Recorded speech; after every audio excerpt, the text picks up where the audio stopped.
Strong to severe storms are possible across eastern Kentucky tonight. Meteorologist Cameron Aaron has the latest on this first alert weather day. I've already heard a little bit of rain a few minutes ago here in Hazard, Cameron. Yeah, raining in Perry County and Breathitt County at this hour as well, but no severe weather right now. That's the good news, but some of you are getting some showers and some thunder and lightning at this hour. Here's a live look at the radar. As you can see, showers are possible as we go into this afternoon, mainly along the Highway 15 corridor there, also stretching into portions of Morgan County up into Elliott County as well. A heavier shower on the Breathitt, Perry, Knott County line just to the north of downtown Hazard over portions of northeastern Perry County. Some heavier showers in this portion of the county, and this is moving off to the east around 30 miles per hour. So just a heads up if you live in Knott County, also into portions of Floyd County as well. Some heavier showers cannot be ruled out as we go over the next few minutes or so. Also watching out for a few showers as we get into portions of Morgan County as well. Taking a closer look at this one near the Morgan and Elliott County line. Some heavier showers here as well. This is also moving off to the east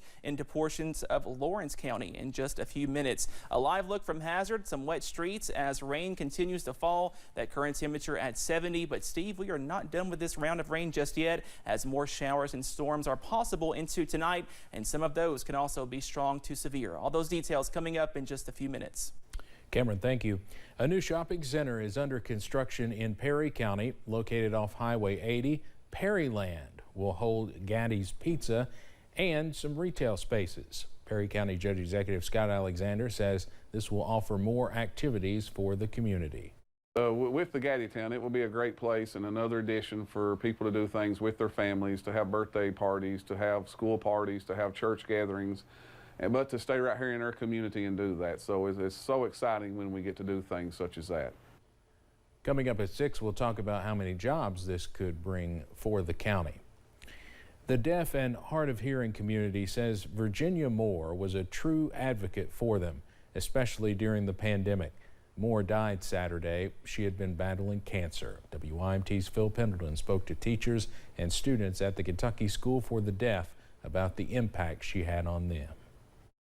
The Kentucky School for the Deaf has 70 students, and their students and staff told me today that Virginia Moore was very much almost like a superstar to them. And they simply understood everything that was happening during COVID-19, all because of her appearance during those briefings. Couple new things. Virginia Moore was just as much a part of the Team Kentucky daily briefings as the governor was, always with him, often traveling an hour every day from her home to Frankfort just to provide critical sign language for 780,000 Kentuckians who are deaf or hard of hearing. Micah Tucker is a student at the Kentucky School for the Deaf and says her appearance made him feel very special during such a trying time for many Kentuckians. Sometimes there's not good captioning, and so to be able to watch American Sign Language aside the governor and getting the same information and access to that during COVID, and for them to work together was very inspiring to see that on television. We spoke to Virginia Moore several times during the COVID-19 briefings. In fact, one time she told us that she was simply portraying or conveying everything that the governor was trying to convey, that if he was a certain emotion, that she would try to sign in that emotion as well. In Boyle County, Phil Pendleton, now back to you. The chair of the Kentucky Commission on the Deaf and Hard of Hearing says they are working on possibly having a memorial service for Virginia Moore. In Maine, there is one man who is graduating from college this spring with a degree in microbiology, but his pursuit of his degree began long before his fellow students. Tom Krasnowski has that story. Why does this work and how does it work? It's just, I love it, you know. One University of Maine graduate this year began his collegiate journey well before the rest of the class of 2023 was born. John Cyrus is 70 years old and has earned an undergraduate degree in microbiology. I'm so excited for tomorrow. I'm going to actually get that diploma. It's actually finding. And it's kind of cool, too, is that my oldest granddaughter graduates from Lawrence this year. I think it was his passion for science that brought him here at this age. I love being, problem solving and doing things like that. I just loved it. Cyrus's journey to get here has seen plenty of starts and stops. He was set to attend Rutgers University in 1971, but a serious car crash left him unable to attend. My atlas bone had fractured and I should have been dead. When he recovered, he was drafted into the Vietnam War and served as an Air Force lab tech.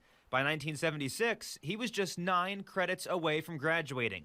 But then I had a lab accident and came down with mono and had to drop out. Well, I never got around to getting back.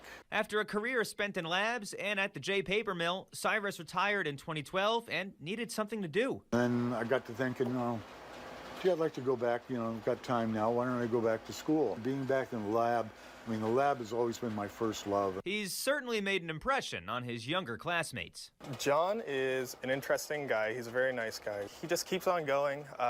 He's really driven. He loves what he's doing, and it really shows just in how he acts and how he's enthusiastic about what he's doing in our lab. Cyrus's academic journey isn't stopping here. I've been accepted to grad school here, so I'm working for my PhD, and after this for, which I'll have probably when I'm 75. So. As for lessons learned, find the time, make the time. Work and stuff is always there. But just to be able to go out and enjoy life and enjoy the world around you, experience some of the beauty. Go out there and live. Advice fit for a commencement speech. Reporting from Orono, Tom Krasnowski, WABI TV 5 News. In Wisconsin, a nonprofit is outfitting veterans with free motorcycles. It's their way of giving back to the men and women who have given to this country. Bryce Ostlin has that. In the home of the brave. Nonprofit organization Hogs for Heroes prides itself on giving back to veterans. Collectively, I did just over 20 years. I was in 4 years, was out for 9.5. And then I went back into the reserves for another roughly 16.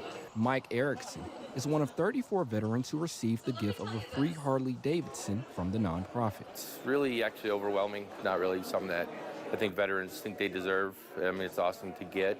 The meaning behind it, probably bigger than the bike itself.